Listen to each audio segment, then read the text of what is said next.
Hope you've had yourself a good day.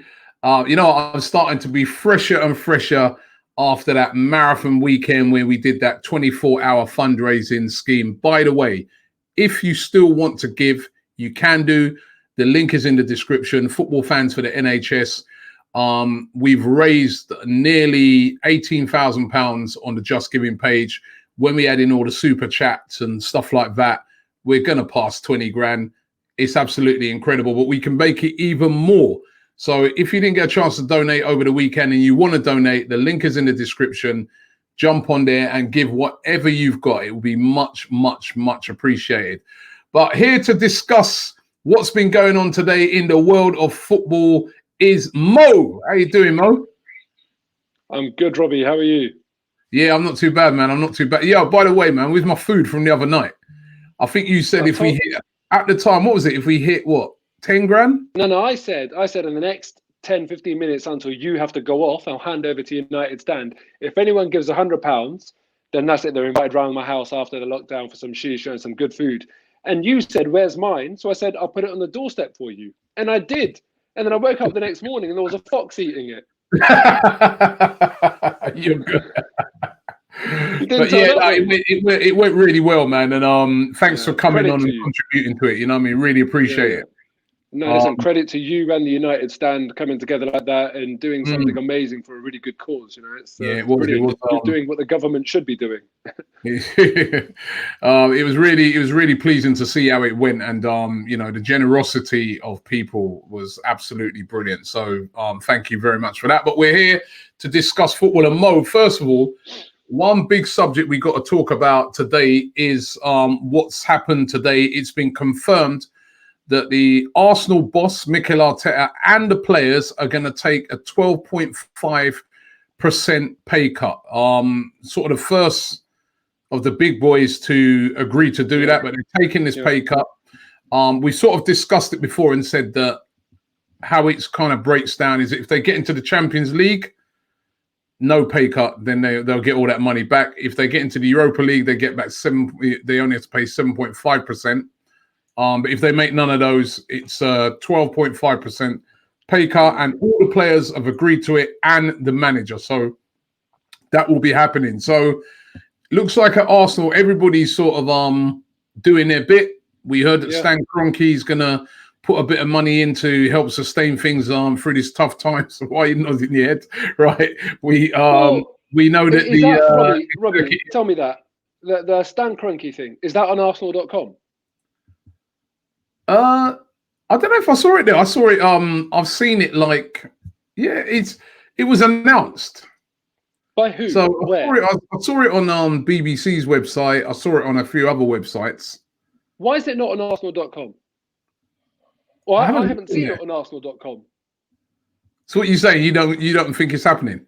I'm asking the question. I'm asking you a question. I'm not saying anything. I'm saying, why isn't the owner putting money into the club or helping the club in this situation on the club's official website? Yeah, I'm sure it's definite because I remember reading some quotes and things like that it's definite. I mean, so. But Robbie, I didn't ask you, do you think it's definite? I said, Robbie, is it on Arsenal.com? If it's definite, why is it not on Arsenal.com? I don't know.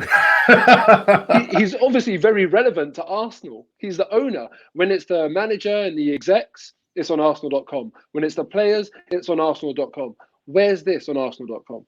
And until it's on Arsenal.com, that leaves me with a bit of a scratch. I don't know why. It's not official to me. You're skeptical. Very skeptical, Robbie. Why is it not on Arsenal.com? He's the owner of the club. Surely it's of massive interest to all of the supporters, all of the stakeholders, and it should be on the club's official website. Yeah, that's true. That's true. I mean, I didn't really think of it that way. I just saw sort of and come to think of it, the quotes are about the execs. So the quotes are about the exec. The quotes, I'm sure, were about the execs saying that they're going to take a pay cut. Actually, they're taking a pay cut for a whole year. So you know what? Whilst we're on that topic, Robbie, I just want to say that because I mentioned this to you as well during your fundraiser. I think it's brilliant that the execs did it first, because I spoke about how the culture has to be set from the top and filtered down. And I said on that day, just a couple of days ago, that now it's for the players to follow suit. And just like dominoes, it's happened. The execs did it, they set the tone, and now the players are followed. And I'm really proud. I really am very proud. Look, you know, we all want to win trophies, and that gives us a lot of pride and bragging rights. But to me, so does this, because there's no other Premiership team, as far as I know, that has gone as far as Arsenal have. So we're the trailblazers. We're the ones that have led this. There are some clubs that have taken wage deferrals, but that's not giving up a penny. That's just a deferral. Arsenal have taken a pay cut. And look, you know, cynics will say it's like a contingent deferral because it's contingent on qualification in the Europa League or the Champions League. So it could not be a deferral at all. But the fact of the matter is, no other player has put themselves at risk of earning less, and the Arsenal team have. And I'm immensely proud of them. So for me, massive credit should go out to them. Theo Samuels is saying here it is on Arsenal.com. So maybe it is on there. About Stan Kroenke. Theo, is it about Stan? You know, if he would respond back, Theo, is it about Stan Kroenke, or is it just about the execs? But he's saying it's on Arsenal. I don't know. I don't remember. Because the thing is, and as you say that, I don't remember seeing it on there. Yeah, but the distinction I want to make is that Stan Kroenke is not an exec. Josh Kroenke is, Stan Kroenke isn't. And the ask from Stan Kroenke as the owner is not take a pay cut because he gets a nominal salary anyway. The ask on him is to support the club with, you know, his own money in this time. Yeah. Well, that's the rumor. What he was is that he's going to put some of his own money into the club to help to support it through these unprecedented times, and that's a good thing. And like you said, it is something that I'm like you. I'm a bit proud of that because we are like the first sort of club to do that, and we are kind of leading the way in that. However, is it because our owners are so or a bit on the tight side that they're pressure? You could argue that as well. But I mean, it is. At least they haven't done what we saw Tottenham and Liverpool do, which is try and go and do furloughs and things, and then have to do very embarrassing backtracking on that. Exactly, yeah. But, you know, as I'm saying, it's the hardest time to do it is when you're the first club, because otherwise you can kind of say, right, let's just see how this falls in the, you know, wider football world, and if the pressure gets too much, and we'll do it. But the players they've acted with like sincerity here. I love that. I'm just so proud of that. We always talk about the values, the class, the traditions of our club. But this is the sort of thing, you know, when people talk about that, they say that they find it hard to point to specific examples of what they mean. This is that sort of thing. Okay, so I mean, for me, this is, in all honesty, what we should do. Basically, the Premier League is trying to say, you're the first club, we're going to double your points tally. Sorry, Liverpool, but Arsenal are now top of the league. That's the only fair way to go. If only it worked like that. Now, will there be, what sort of money is going to be available in the transfer market? We don't know. But we are being linked today and, well, for the last couple of days, very, very heavily to this Axel Disasi. He's a 22-year-old centre-back, plays for Reims over there in Ligue 1. Had a great, has been having a great season. They're around about, they're a bit of a surprise package in the league. They're fifth in the league at the moment. Yeah. And he's been a big reason behind it, they've said, because he's defended so well. Round about 18 million is said to be the fee that Arsenal might be willing to pay for him. Do you know anything about him? Would he be a good signing? Well, listen, it's hard to. I can't claim that I watch French football, so you know, obviously you see some of the French teams in the Champions League action, but I don't watch Ligue 1. And the problem is, Reims, they've got the best defensive record in Ligue 1. And I find that baffling because even more than PSG, who, you know, people don't even get close to their goal, but Reims have conceded less goals than them. And only Real Madrid in the top 5 leagues in Europe have conceded less than Reims. And that has largely been credited down to the two centre-backs. But then if we're going to look at the club's defensive record, then you have to ask that question of Saint Etienne as well, where we're picking up Saliba from. And they're like, you know, I think 17th. They've conceded more than double the amount of goals that Reims have got that have conceded as well. So whatever we say positively about Disasi, for example, then you can turn the coin and speak negatively about Saliba. So it's a bit of bit of a difficult one. But look, it seems as though he's a good up and coming player, and he represents good value in the market, because I think his contract is set to expire at the end of next season. So they're willing to let him move on. And yeah, it could be worth a punt. But ultimately, it doesn't matter who you've got if they're not properly coached, if they're not, set up properly defensively. Saliba and Disasi will still be a nightmare. But I trust in Arteta to sort out that defense. He has been showing positive signs. And if Disasi comes in, surely that must mean that I'm looking at a couple of defenders, right, and I'm thinking that'd be the end of them. That'd be the end of Pablo Mari, surely, because he's here on loan. What's happening with him? If they're going to bring in they've got Saliba coming back. They'd have this guy. Would they bring in Mari as well? That's I really don't know. And then what happens to Socrates? You've also got Rob Holding there still. Remember, you've got Callum Chambers there. You've got Mustafi. Yeah. You've got David Luiz. All of a sudden, we'll have about 6 centre backs. So somebody's got to be moving out. I would personally like to see. Yeah, exactly. But I would personally like to see some of the old guard go now. Socrates, I think we've seen the decline. Mustafi, for me, he's like the comeback king right now. But I still don't think that he's the answer. I think we've seen enough of him to know that, unfortunately, he's got those slip-ups. 90 grand a week as well.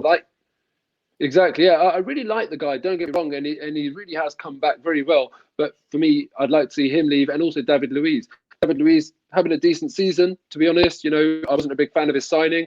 I still don't think he's the real deal, and he's certainly not the future because of his age. So if those three get moved out, then I think that we can bring in another centre back. But I think we all wanted it to be Upamecano, but I think Disasi is much more realistic and represents better value. Yeah, I don't think they will move on David Luiz. Not yet. I think maybe at the end of next season. But I think I agree. Experience and stuff like that, and the way he's good at passing the ball, I think Arteta really likes him.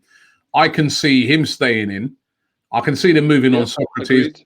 What happens with Callum Chambers and Rob Holding is going to be interesting. I mean, Callum Chambers obviously been injured, so we presume that he'd stay because he'll still be injured even when we go into the new season.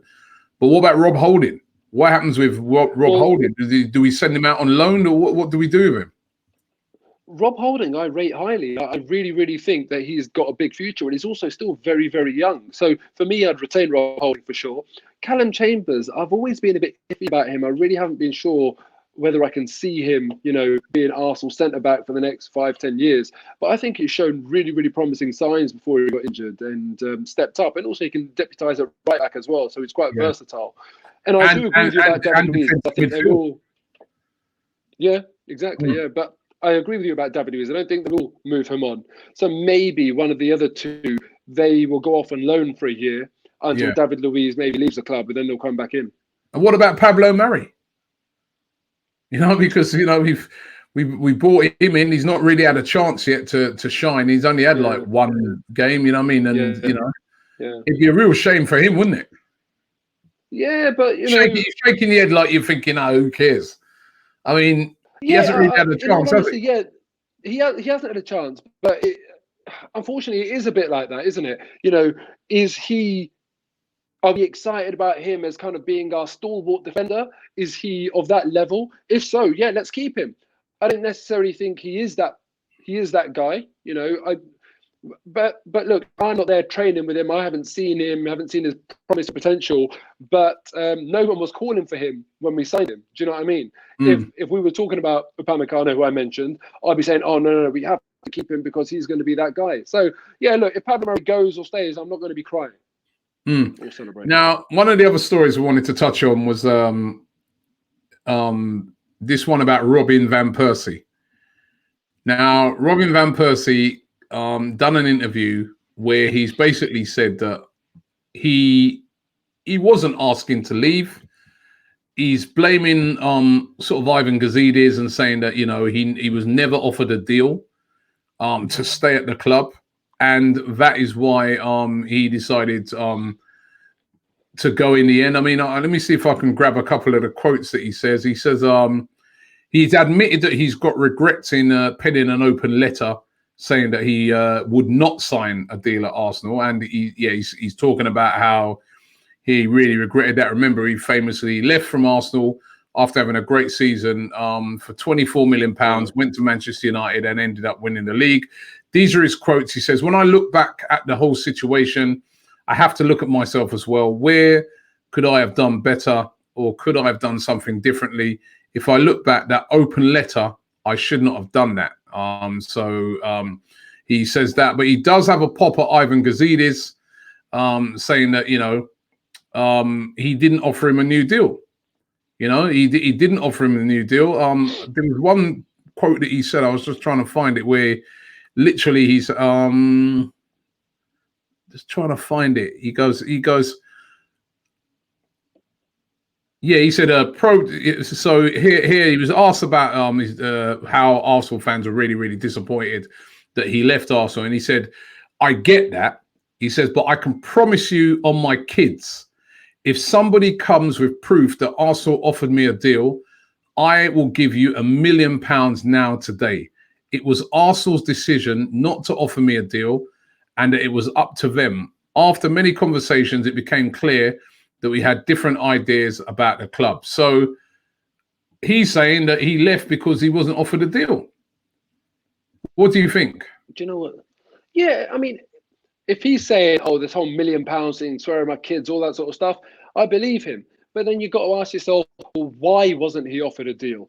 To me, you get the most value out of your asset if you have them on a long-term deal, because that way you can sell them when you want to, not when you have to, and it stops them losing and leaving for free. So I feel like if he comes to the negotiating table saying, just give me a pen, I want to sign anything, he'd obviously have got a new deal. If you come to the negotiating table saying that I'm only going to sign any deal based on these conditions, he's obviously set his stall out. So what's the point of the club offering him a deal in vain? And that would be my guess, personally. So you're saying, so basically what you're saying is probably the club didn't offer him a deal because they thought to themselves, there's no point. This guy's got his mind made up, he's on his way. So he's conveniently sort of using that. You think he's sort of conveniently using that to say, I wasn't offered a deal. But you're probably looking at it and saying, well, the club probably thought, what's the point in preparing a deal in that where we can see that the guy wants to leave. Let's just get the most money we can for him, which they did. Because remember, he only had a year left and they got £24 million for him. Yeah. But do you disagree, Robbie? Do you think it could be anything else? Can you give me any other reason why Arsenal wouldn't offer him a deal? Yeah, I agree with you, right? Everybody wanted him to stay. And I think reading the article, I think is very strategic by him. It's very easy. Number one, blame Gazidis. So he knows that Gazidis is not popular at Arsenal. So to say, oh, well, he didn't offer, I wasn't offered a deal. But he did write that letter. He's saying he's got regrets about it. But he did write that letter saying, hey, why he wanted to leave and stuff like that. And I think I always say to myself, he owed Arsenal because he'd had a career full of injuries. Yeah. And I remember sometimes people saying, well, what's the point of this guy, man? He's always injured. We should just sell him. And Wenger stuck by him and stuck by him and stuck by him. And then he had that great season. And the next minute you're off. And then you're off to, he knew what he wanted to do. I mean, fair enough. He went there and he won a title. He knew what he wanted to do. Just be open and just don't try. And I agree with you. I just think it's a bit of a smoke. It's a technicality.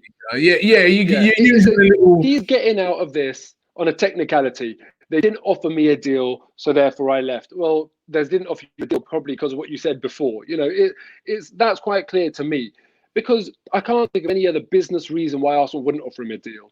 So, look, Robin Van Persie, we're not buying it. Do you know what annoys me? Do you forgive him? There's a lot of players.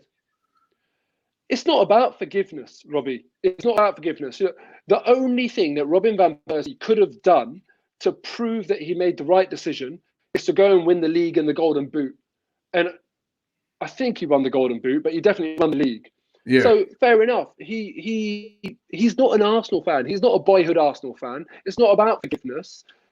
Fair enough. You've just gone and done it. But the point is, as soon as you've gone and done that, you then lose the right to be considered, a gunner for life, Arsenal legend. You lose this as your spiritual home, somewhere you can come back to flipping open, loving arms. Same with Fabregas. So when I see these old players twerking for Arsenal, showing me some love, the day Robin van Persie left, I said to everyone I knew, he will never ever have a home where he's loved.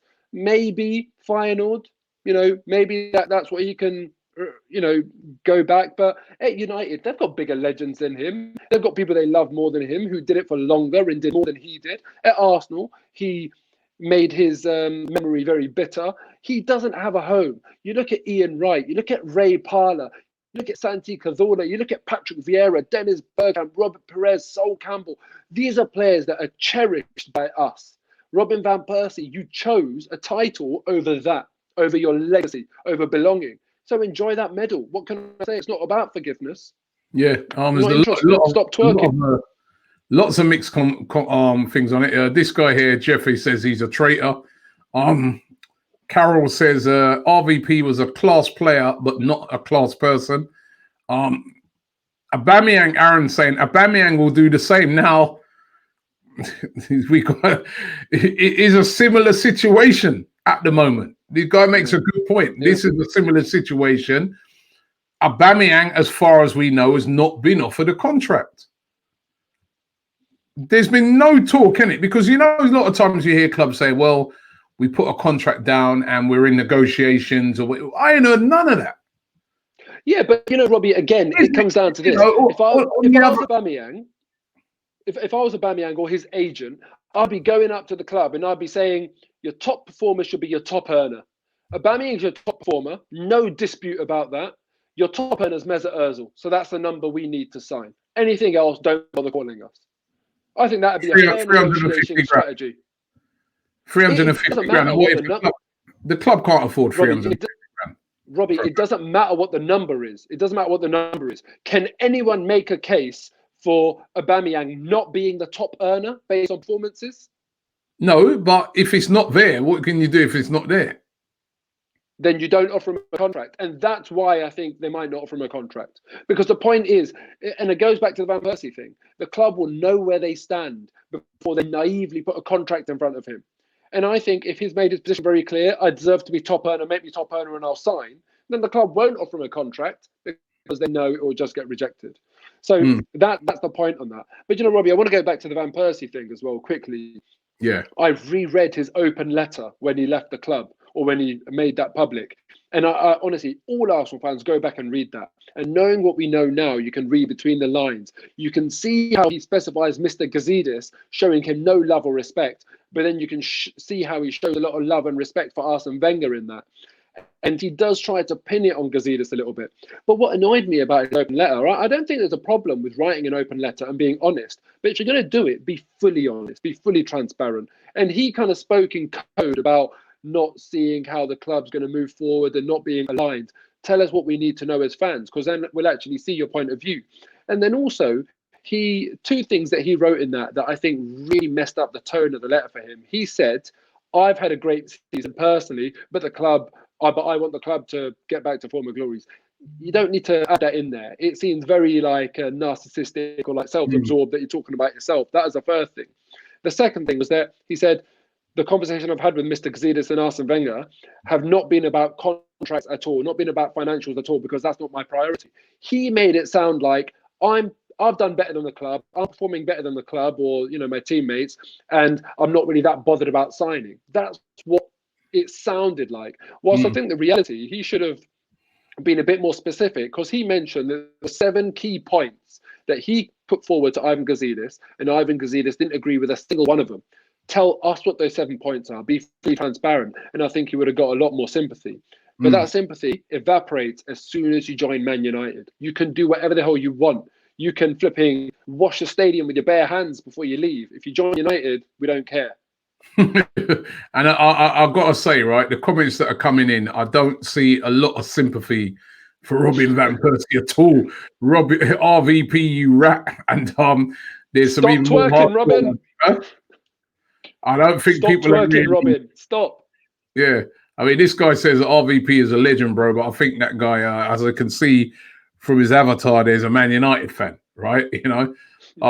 But here we go. Take Me Back says RVP had problems with his fitness and never reached his peak because he wasn't fit and strong. That's true. He went to United, won the league, but after that, didn't really do anything because, again, injuries did do him, didn't he? Yeah. But Robbie, 8 years he was at Arsenal. I think he was fit for about 4.5 in total. You know, he, as you say, he did owe us something. I felt so. I think that, you know, we stuck by this guy. I mean, he was like classed as a sick note, right? That's what he used to be nicknamed and things like that. And to me, he owed Arsenal something. They had, you know, they had put him on the map. They had stuck by him all this time. And the manner in which he left, I'm sorry, I'm not buying it. I'm like you. I'm just looking at it and I'm thinking to myself, he's kind of looked back on it and thought, oh, yeah, I can conveniently say these sort of things to sort of get out of it. But to me, I'm not buying it. I'm not buying it. Yeah, and I just want these old players to realise, stop. Just give up. You left. You forced your way out of the club. Fabregas, Van Persie, you were brilliant players for us. And I liked you at the time and all that sort of stuff. I don't hate any of them now, but just stop twerking. It's done. We're over it. Stop talking. That's it. Yeah, because Fabregas. You better watch out for these comments. Fabregas as well came out as well, didn't he? And with similar sort of comments recently. He's always doing it. But Robbie, I just warn you, you better watch out for these comments, man. I really want someone to get you whilst I'm on. They're always listen. They're trying to get me every day over that. You know what the thing is, right? Over that 24-hour live stream, nobody got me. You know what I mean? And trust me, and that was like. And you would have been tired of it. Nobody got me. They were trying it, man, left, right, and centre. Oh man, I love it. I was sussing it out, man. Santon says, he says, if he loved the club enough, he wouldn't have joined a rival club. There were many other clubs interested in him, but he chose to hurt us. Mo is speaking the truth. He should enjoy his medals. Exactly. Yeah. Judas, and listen, United, go away. This guy said, "Where?" Yeah, and listen, Robin Van Persie doesn't have to love the club. He doesn't have to love the club, but stop twerking. That is my point. You made your decision, so just do one now. Mike says RVP equals snake. Mohammed says Van Pagan, as everyone says. Nobody's. And as I said, I think he's pretty smart in what he's done because he's tried to blame it on Gazidis. And if you blame it on Gazidis is not a loved figure around Arsenal. So people will jump on it and say, well, see, you know what I mean? But I don't know, man. I'm not convinced, you know, with the things that he's come out and said. That's not convincing me. Yeah. And it hurt me, man, because I remember, like, I was at a game when he scored. It wasn't the hat-trick he scored at Chelsea. It's when he scored those 2 goals at Chelsea and he threw his shirt into the crowd. And I actually got that shirt. And I caught the shirt, right? And I took it and I framed it. And that used to be up in my house, man. And when he left the club, honestly, I took it down and it's been in my garage ever since. I was just like, nah, man. I was like, nah. How could you do that? You know what I mean? I would, you know, because remember at that time, man, the rivalry as well with Man United was still hot. And to go and, you know, it was, nah. Tasia says, Van Persie winning over fans by a neat PR stunt. Yeah, we're not buying it, though. That's the problem. Yeah. I'm not buying it. You know, a lot of people ain't buying it. RVP stinks of poo, says Daniel. He definitely ain't buying it. Kartik says, Van Persie carried you. Other players weren't on the same wavelength. Why blame the other players? Well, you know, I could see why he was sort of saying, you know, about ambition and that, but it's your job's to play. RVP is one of the best strikers we've ever had, no matter what we think of him. Yeah, no disputing that. No disputing that. He was brilliant, but I don't love him anymore. I loved him when he was wearing an Arsenal shirt. And as soon as you put that United shirt on, instead of going to Barca or wherever else you were offered, that's it. We're done with you. Aubameyang or RVP? Well, who's wearing the Arsenal shirt right now? I picked that guy. I picked Exactly. yes or no go if he's wearing an Arsenal shirt. Simple as that, man. Loyalty. Actually, says Robbie and Mo, all these players like RVP and Fabregas won trophies after leaving Arsenal because the board was ambitious and they could see they weren't going to get a Premier League title or Champions League. That's the point. Yeah. Yeah, 100%. And I don't disagree with Persie and his reasoning, but I'm just hammering this point home. You can be right about why you leave, and I understand that, but we're not going to love you afterwards if you force your way out of the club like that. It's a Rashid. Go and join a rival. RVP left because the club were not matching his ambition and investing in the club. Look at all the other players who left. Nasri, Fabregas, Clichy, blame the board. Do you know what? What you're saying is true, Mo, and what they're saying is true. At the time, exactly. You've got to blame the ambition of Arsenal. The ambition of Arsenal was not good enough, right? And that's why those players left. But I agree with you 100%. You left. Whatever your reasons were, and it might have been a good reason, and you might be considered a good reason, because for you personally, you left and you went and won a trophy, but don't come back now, as we'd say in Jamaica, a beg friend. Don't come begging a friend because we're not interested. You go to United. And it's true what you said there. United, he just was there really for a year doing big things. All right, United fans will like him because obviously they got him from us and they won the league. But is he really? He's not in the same level as your Giggses and, your Beckham. He's not on Beckham. He's not on that level, is it? Rooney. Exactly that. He's not on that level as them. It's like, and now you see all these old players looking for love. It's gone, mate. Sorry, we're not that home for you. So give it up.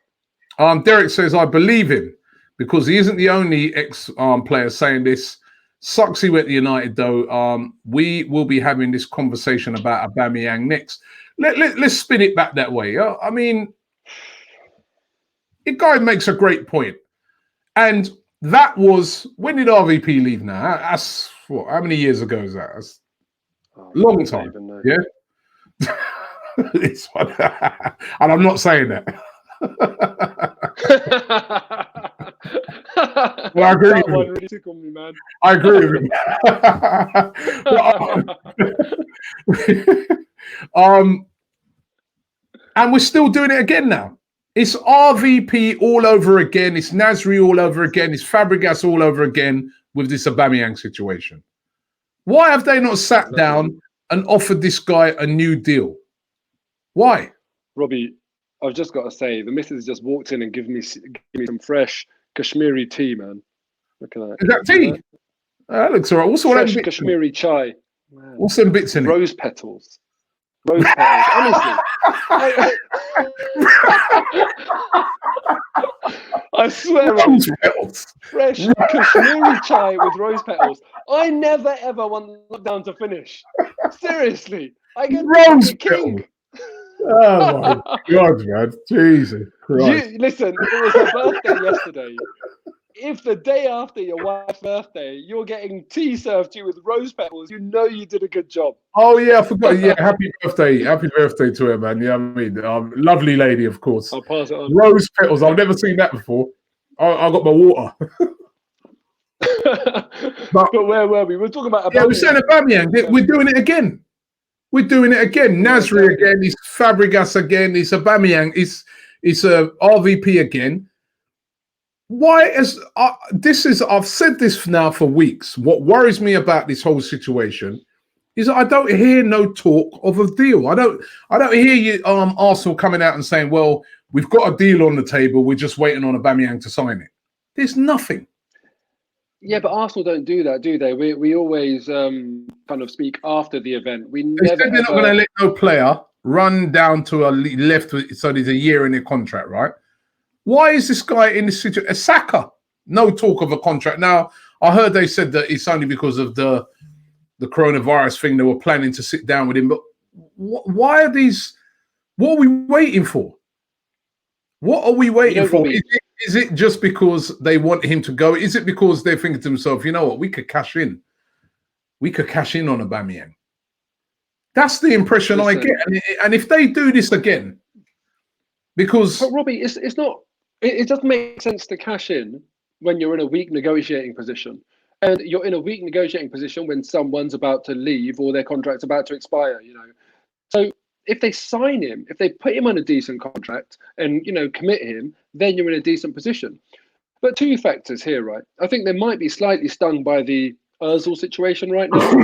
Mesut Özil signed on a bumper deal, and now I think the general consensus would be that we're not really overly thrilled with paying him 350 grand a week. We're not necessarily getting a good return on that money anymore. He's a good player, but he's not £350,000 a week player. And then the second thing with Aubameyang is that, in the past, Arsenal have been very naive and have said, we'll deal with it at the end of the season, and they let the months trickle away. Happened with Aaron Ramsey, and ultimately then they had to let him go on a free. As far as I'm concerned now, when they say we'll talk about the contract at the end of the season because we're concentrating on football now, right now there's no football. They should be treating this at the end of the season and saying, well, let's negotiate your contract right now. And what they should be saying to him, if you do not sign your contract before the lockdown finishes and we go, you're on the transfer list. We're going to be getting rid of you to whoever the hell comes in for an offer. And you need to play hardball. You can't be naive and let him string this out. I mentioned to you, Kevin Prince Boateng was doing an IG live with Aubameyang. Yeah, I saw that. Asked Aubameyang, he said to him, how many years left in your contract? Aubameyang said 1. And Kevin Prince Boateng, when Aubameyang said 1 year, he went, ooh. Did you see his reaction? He went, woo. Even he was shocked. And that's what I'm telling you, how this club runs, right? It really frustrates me that, how does this happen time after time after time again? To a big club. It's totally unacceptable. Jib says, big up Mo, and had Arsenal have kept Fabregas, RVP, etc., at the time, do you think Arsenal would have won the Premier League and competed better in the Champions League? What signings do you think Arsenal need to make to compete again? Oh, God, that what if? Who knows, man? Who knows? I just wish that the players did show that loyalty. I would have loved to have seen what they could have achieved. Yeah. This is how a big club operates. Arshim saying, Bayern just announced that Alphonso Davies, who's a brilliant player, by the way, is signing a new contract. First Muller, now Alphonso. Why can't Arsenal do it? It's true.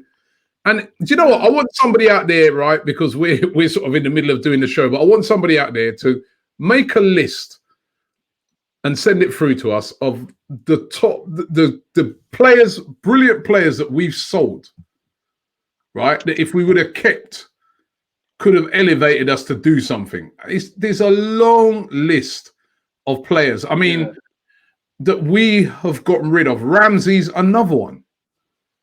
Yeah. For free. Robbie, going back to that. Nothing. It's a no wonder we can't. Right. You see Liverpool, right? When they lost Coutinho, they were able to get a ridiculous amount of money for him. It's proven absolutely ridiculous now because now that he's gone to Barcelona, it hasn't worked out, But Liverpool are laughing because they got 120 million for him. They bought Alisson, right? They bought Fabinho, and they bought Van Dijk, and turned their team into a league. When our players go, right, we get next to nothing for them. Even if Aubameyang goes, right, in this, with the coronavirus and that, we'd be lucky to get 35 million for him because the values of players are going to go right down, right? That's the thing. We've been an awful club at selling our players. Henry, in the same transfer window, went for less than Darren Bent. That one I'll never forget. Can you believe that? And what is our record sale? Is it Chamberlain or Iwobi? I think it's Chamberlain. It is a guy. He's coming a few days. This guy said we've sold Gnabry, Ramsey, Chamberlain, Sanchez, RVP, Walcott, and more. That's just a few. That's just a few. But Robbie, going back to that previous question, someone said, well, what signings do we need to make to be competitive again? I think, that's the interesting one here. I don't even know if it's possible in this climate now to make all of those signings that we do need to make to be real challengers again. Well, certainly we need to bring in quality if we're gonna, here again the guys: Sanchez, Ramsey, Santi Cazorla. Well, Santi, we know why Santi that was a bit different. Yeah. Fabregas, Gnabry, Ashley Cole. That's another one. Nearly crashed his car, but Ashley Cole, RVP, Oxlade-Chamberlain, Nasri. You could add Aubameyang. You could add Adebayor into that. Right? You could. Funny enough, right? That on the Adebayor one. That's a really interesting one because we've spoken before on the show to his agent at the time, who's John Smith, who's his agent. Yeah. He tells us the story that Adebayor did not want to leave. Did not want to leave the club. I told Arsene Wenger that, listen, I don't want to leave. He apparently at first he sort of said, you know what, he was entertaining the idea of possibly going to City and that because they was offering a lot of money. And then when he sat down with his agent and that, they then came back and they said, actually, you know what?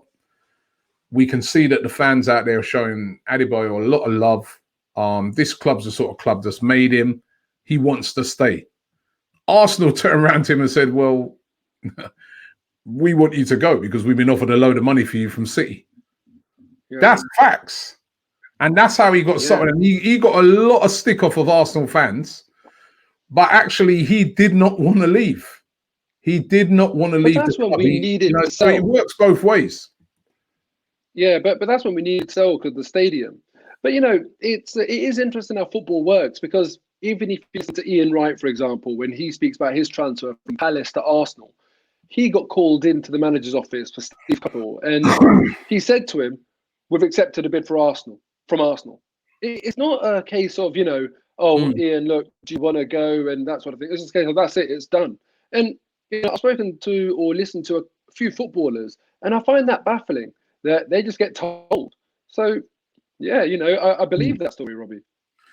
Chris Owen said, I hate Adebayor more than RVP. That celebration was way too much. Like the celebration was terrible when he did it. But again, I've been told that the reason why he did that celebration was because he was so angered at the amount of stick he was getting because he did not want to leave. Now, obviously, we didn't know that at the time that he didn't want to leave. We thought he was a mercenary, and he was wrong to do that celebration. But and then there's another one here. Milo says Bakary Sagna. We had Yamazai on the show on Saturday. Yamazai does all the cars, car wrap, stuff like that, right? And he's very, very good friends with Bakary Sagna. And he said, Robbie, he did not want to leave. He 100% did not want to leave the club when they sold him. Again, that's what I'm saying. This is what worries me with the Aubameyang situation, because it's the same thing he said. He goes, Yanni was saying that, listen, he didn't want to leave, but Arsenal said to him basically the same thing what you just said. We've had a great offer for you and we want the money. So we want you to leave. Is that what's going on at the moment with Aubameyang? That is what worries me. Robbie, that worries me this, with Aubameyang, I hate to ask this question, but don't you think Aubameyang can do better right now, given the form that he's been showing for the last few seasons? Of course he can do better. Listen, of course he's going to look on it, and I understand it. I understand where Aubameyang, if he's thinking that way, he's thinking, I'm 30, I've only got a few years left, and I want to win things. However, if I was Aubameyang, if Barcelona or Real Madrid came in for me, obviously you can't really turn those down at this stage in his career. But I made this point the other day, Mo. What clubs? Because we had Guillaume Balaguer on the show on Saturday, and he was basically saying that he can't see Barcelona making any big signings like that. No chance, right? He said they've got lots of financial problems, and Real Madrid. He thinks they'll hold on to what they got, right? And he said they weren't really planning on Aubameyang. They were planning on, Barcelona, for instance, or was it Real Madrid, are planning on the Neymar. Lautaro Martinez. I thought Barca were planning on Neymar. Oh yeah, they're planning on Neymar, and then Real Madrid got Martinez, the guy from Inter, right? But because of the financial situation, he's thinking that they may not get either of those, right? Now, I've said this before. If you don't go to Barca and Real Madrid, they'll hold on to their strikers. You've already heard Real Madrid say they're going to keep, the players that they've got. Then where else does he go? He can't go to Bayern because they've already got Lewandowski. Yeah. Also, he's Dortmund. I don't think they really want him. Dortmund have already got Haaland and people like that. And plus, I don't think he's got a bad relationship with him now. He couldn't go back there. Man City have got Aguero and Jesus. Manchester United, they've got Rashford. They've got Alexis. Yeah, but United would take him. They've got Martial. No, United would take him. I don't think they would. I don't think. I've spoken to a few. Hold on, Mo. Better than anything they've got in up front. Yeah, Mo, but we've had a couple of United fans on the show. We've had Mark Goldbridge came on. We've had Flicks come on. They both said they'd be very, very shocked if United took him because they just don't need. They've got Mason Greenwood. They've got enough strikers. That's not the problem for them. The only club I could see where they don't have a striker and maybe he'd go there would be Chelsea. But a Chelsea would you say going to Chelsea right now they're going to win the league or Champions League? No, not at all. So yeah, exactly. But Robbie, listen. As I said, United. Somebody I can't believe that you agree. I can't believe that you think United would take Aubameyang. Sorry, this guy's saying PSG, but again, PSG, they've got Mbappe. They got Icardi. Neymar. Right? They've got Neymar. So I think he has to be very careful where he wants. I mean, listen, actually, a guy just made a suggestion here. What about Newcastle? Because they'll have a lot of money to pay those wages. Trust me, with Arab owners coming in. But but Robbie, listen. United would take Aubameyang. He is. I don't think they will. No, head and shoulders above anyone they've got up front. He is right, but Mo, right? If you listen to the United fans, and as I said, we had Mark Goldbridge, we had Flex on, and they both said the priority for United is Sancho. That's the guy they want. They want to bring him in. Sure. A load of money. But Robbie, they're all right with strikers. They feel that they're all right with strikers. They don't really need Aubameyang. They want Sancho in. That's what they're saying. Yeah. No, I accept that. But what I'm saying is that, if we're talking about like-for-like comparisons, United would bite your hand off for Aubameyang. He would massively improve their team. Just how, look, if I'm trying to be balanced here, I'd bite their hand off for Pogba. Do you know what I mean? He's better than anyone we've got in midfield. So it's just, for me, that it's not going to happen because, I don't think they're going to be able to stump up the money that we would want for him, and we're not going to want to sell to a rival. But I think that could actually be something that could make a lot of football sense for United, obviously not for us. But with Real Madrid, I think that's an interesting one because if I'm not wrong, I think Aubameyang's grandfather wanted him to play for Real Madrid. And I remember reading this a long time ago, so I'd have to try and dig it out, or someone in the comments. He promised his grandmother that one day he played for Real Madrid. That's world exactly, yeah. At the moment, they're saying that they can't afford it. They're saying they're going to hold on to Jovic. But Robbie, look, Luka Jovic is a spare part at Real Madrid, and I think that swap deal could really work. They paid a lot of money for that Jovic, and they're saying now that they're going to. They haven't. Guillaume Balaguer said it at the week when he came on. At the week, he goes, Robbie, they ain't got the money. He goes, they're in big financial problems. So he goes, you don't need the money. He was saying, right, he goes, all these deals that are getting bandied around for Real Madrid and Barcelona were pre-coronavirus. He goes, you will not be seeing Neymar going to Barcelona. He goes, it's very doubtful Martinez goes to, unless there's some sort of swap deal or something. He goes, he can't see it happening. But that's my point, Robbie, and this is what I said to you on the live stream for the NHS. It will be about swap deals, and that's why I think Jovic for Aubameyang could be a real goer. When you look at those two, that would be a marquee signing for Real Madrid, and they're very used to making these marquee signings. Luka Jovic hasn't hit the ground running at Real Madrid. Zidane doesn't like him. He's out of favour with him. And look, let's be honest, Aubameyang would outscore Luka Jovic in La Liga or the Premier League, whichever way you look at it. He's the better striker. He's a proven striker. He's expressed the desire of wanting to go to Real Madrid. So I think it could be an option that suits all parties, because with Aubameyang not signing a contract at Arsenal, or that being, a bit of a tricky one, we get Jovic. He's younger. We lock in a bit more value at Arsenal. Aubameyang get their Yeah, Real Madrid really get their good. man in Aubameyang. Is He he is any good? He is a good player. He Like ain't I said, shown it doesn't work out for every. He's dreadful. Yeah, but it doesn't work out for every player at every club. Look how good Alexis Sanchez was for us. Look at him at United. Sometimes you need a change of environment, and I feel like that could be what Jovic needs. Listen, Jovic for me is no. If they got down to that, I wouldn't even bother. I'd just use that money on another position.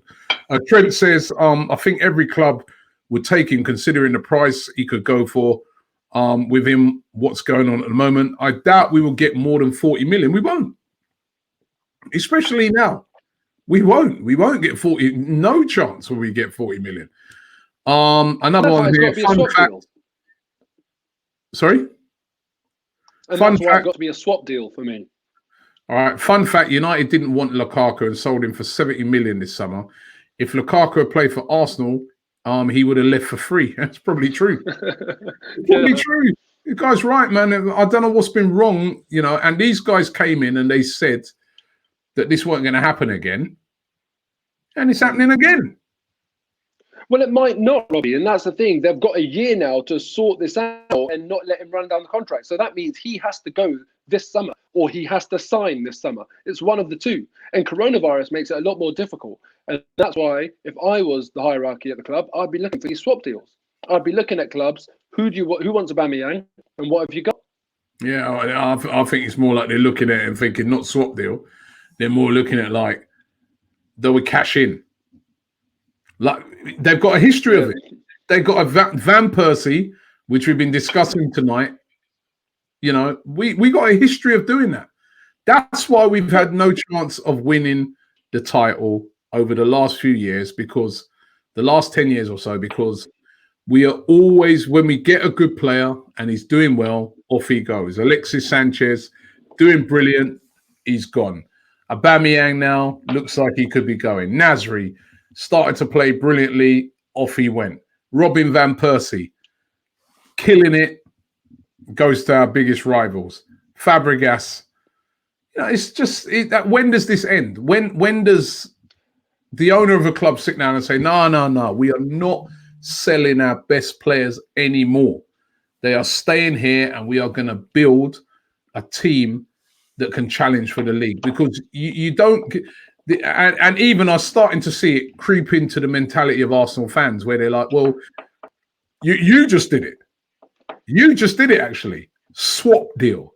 What are we swapping for? Let's keep hold of our best players and bring other players in alongside them. What are we? You're missing the point, mate.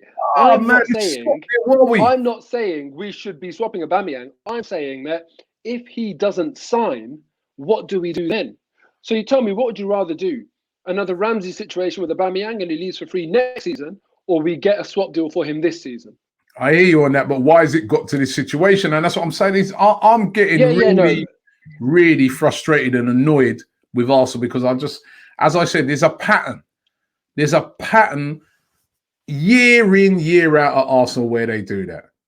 Year in, but it's not about cashing in, Robbie. It's not about cashing in. It's about being a really, really poor negotiating process with these players. It's proved time after time, as you've just outlined with the list of names that you've reeled off. It doesn't work. The approach we take does not work. My point is, it is cashing in. If we're putting ourselves in that situation, we need to make sure that we get something for him and we don't lose out like we did with Ramsey. Well, Ramsey again for free. Juventus, it's not a joke team that took us. Juventus for free. Sell I like this comment, Robbie. Huh?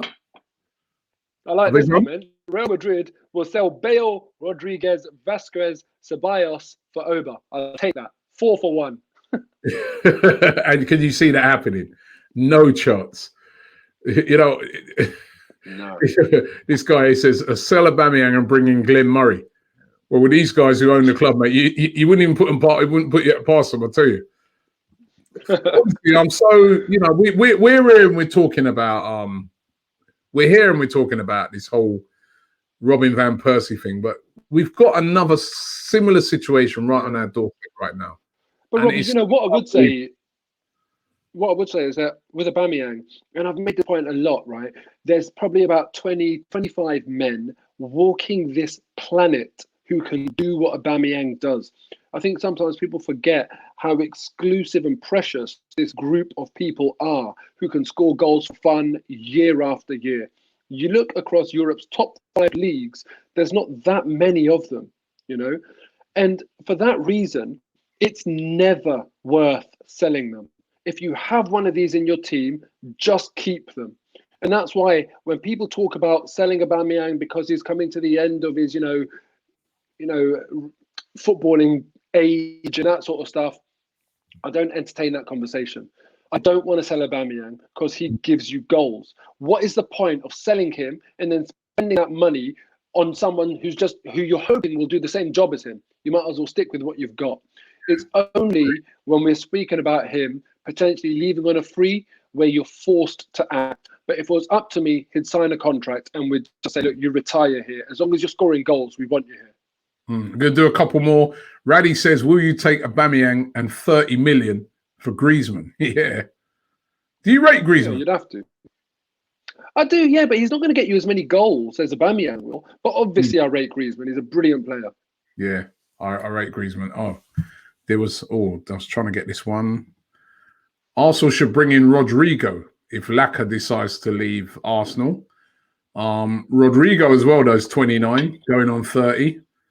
And not a prolific goal scorer. Good player, but not a prolific goal scorer. I mean... but I have to say, Robbie, you're 29 until you're 30. That's the way it works. It's true. Robbie, we need to get all our funds to buy Upamecano. You said he may not come, but Leipzig is also a small club. That's true. Listen, if Aubameyang goes, that's the other thing. If Aubameyang goes, we need to replace him with quality. So it doesn't necessarily have to be a striker. If he went and we bought in Upamecano, I think people would look on it and say, well, good business. When Van Persie left, who did we bought in about? Didn't Arteta come as part of that deal? No, that was when we got. Was that the Benayoun? Huh? Was that the Benayoun summer when we got like? Yeah, Giroud was when did Giroud to come? Oh no, that was it. Podolski and Giroud. Podolski and Giroud. We signed them two before Van Persie. Yeah, because we knew. Left, and they promised us that they weren't a replacement. And as soon as those two put in, I thought, and as soon as he went, they were the main guys, right? Yeah. And we even sold Giroud. He was there getting but to be fair, and then that was to get go and tell him, what does he do? He comes back and scores against us in the Europa League final. What's up with his club, man? Rob, to be fair, that one was to get Aubameyang because that was a triangle. Giroud to Chelsea, Batshuayi to Dortmund, Aubameyang to Arsenal. So that one, I'll put my hands up and say fair enough. All right, that's true. Sham says, imagine you're Martinelli or Saka. If a club like Real Madrid approaches, can Arsenal hold on to them? Time to show some ambition, and qualifying for the Champions League should be priority. It should be. I just look at it like this, Mo. If Arsenal were what we believe they should be, and you think about it, they're the third biggest club, you could say, second stroke third biggest club in this country, right? You could argue Man United the biggest club. You could argue Liverpool's a bit bigger than Arsenal, right? Fan base around the world and everything. Arsenal, one of the biggest clubs in Europe, fan base wise. We've gone on those tours and you see the following that Arsenal has worldwide. Arsenal should not have to be year in, year out selling their best players. They should be, based in London. They should be like what we were told. They should be very similar to that's the thing. The big clubs, when we look at these big clubs, Bayern don't sell a player unless they want to get rid of him. Juventus don't sell a player unless they want him out. Nor do I'm not even going to say PSG because we know they've got mega money, but I'm just on about some of these other clubs that are run well. They don't sell players unless they want them gone. That, to me, is how the big clubs operate. That's how we should be operating. It should be when we want you to go, when we're sort of, I know it's ruthless, but when we've kind of got our best out of you and we've used you up now, off you go. Even that's what Man United used to do. But it's the opposite. We'll have a guy in the prime. Barcelona comes knocking, Man United, Chelsea. We let him go. We've let players go to Chelsea. We've let players go to Manchester United. It would not surprise me if in the future, if we keep going the way we are, one of them ends up going across the road to top. Don't be silly. The way these guys listen, if they don't sort it out, it wouldn't surprise me in the future. No. They've got to stop this now. It's got to stop. It's got to start operating like a big club. And big clubs sell the players when they feel like it. And they build upon. They don't just keep every year, off you go, off you go. We've got to stop. It's interesting though, Robbie, because you're talking about big clubs and that big clubs that do that. And just like, it's funny because Dortmund and Atletico Madrid spring to mind. They have the same problem that we do. But you know what? Look at this, what this guy says, right? He says, I don't mind if we sell good players, but only if we have a sure replacement, like bringing in young guns to develop, right? But that's the thing as well. When we sell these big players, apart from the one you said with Aubameyang, that's the only one that I'd say, all right, Alexis went, but we bought in Aubameyang and Mkhitaryan. We know Mkhitaryan ain't really worked. But you look on it and you say, well, at least they went out and got replacements that, you know, when I saw Aubameyang was coming, I was like, you know what, that's a good, I'm not even upset no more that Sanchez is going, because at least they bought in a good replacement. But like you said, the other one, Van Persie, Podolski and Giroud. I mean, you're not bringing in guys of the same standard. And you mean when we sold Giroud Fabregas, I think it was Arteta we bought in. I beg your pardon?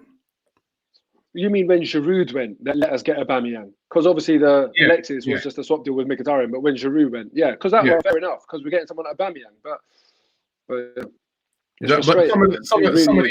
some of the others, you just think to yourself, Jesus, man, what are we doing? Right, I'm going to do a couple more. It's been a really great debate tonight. So really, really appreciate it. There's somebody here recommending Draxler. He said Drexler, but I'm sure he means Draxler. Do you remember that time you saw Draxler? Yeah, man. Yeah, and he told you, yes, I am doing in Arsenal. No, he said that he wanted to. He said he wanted to.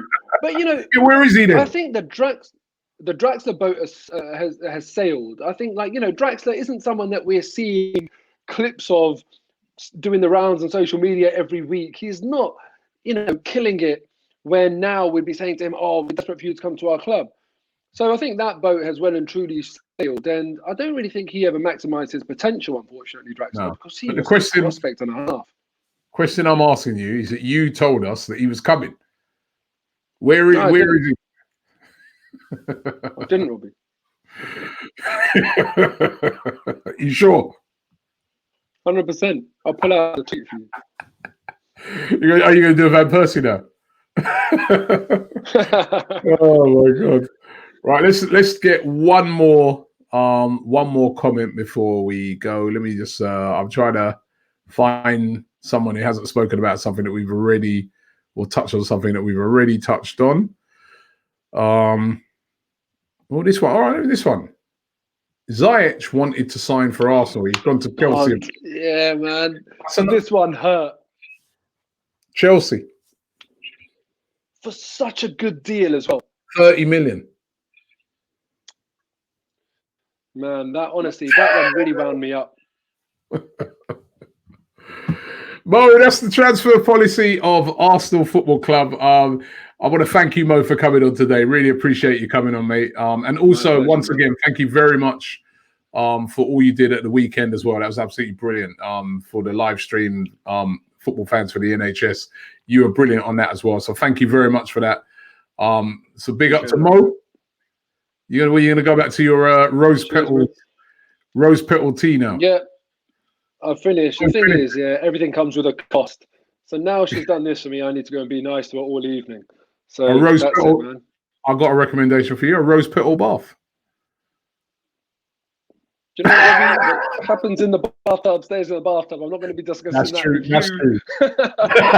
Anyone on social media. That's true. Appreciate the tip, though. Take care, Mo, man. Great to have you on. Cool. That's Mo. Always great to have Mo on, man, because he's got great knowledge as usual. And also always great to have you guys with all your comments. Really, really appreciate it. We're going to be back in the morning with the early edition. We're going through all the transfer news, so make sure you check us out tomorrow. But thanks for watching the show today. And remember, you can still donate if you would like to. The football fans for the NHS, for everybody who was following that at the weekend, it's still open. We're going to put the link in the description. So please, please, please, if you can, donate. Thank you and see you in the morning.